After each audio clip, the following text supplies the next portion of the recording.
علی رضی اللہ تعالیٰ عنہ فرماتے ہیں کہ جب میرے دل میں یہ خواہش اور تمنا پیدا ہوتی ہے کہ میں اپنے رب سے باتیں کروں تو میں نماز ادا کرتا ہوں، اس لیے کہ نماز کے اندر انسان اللہ تعالیٰ سے کلام کرتا ہے۔ سبحانک اللہم وبحمدک وتبارک اسمک وتعالی جدک ولا الہ غیرک۔ ڈائریکٹ اللہ تعالیٰ سے کلام کرتا ہے، کہتے ہیں مولا سبحانکا، تو شریکوں سے پاک ہے، سبحانکا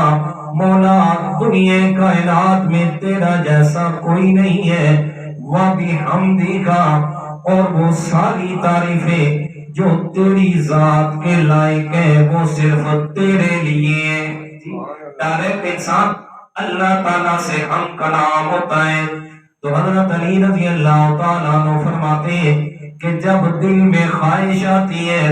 کہ میں اللہ تعالیٰ سے باتیں کروں تو نماز پڑھتا ہوں،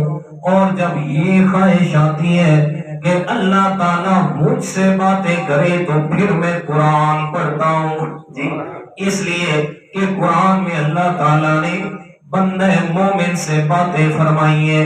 کلام کیا ہے، اور انداز بھی دیکھیے گا، فرمایا یا ایھا الذین آمنوا، فرمایا او وہ خوش نصیب لوگوں جو میں اللہ تعالیٰ کی بھی مانتے ہو اور میرے پیغمبر کی بھی بات کو مانتے ہو،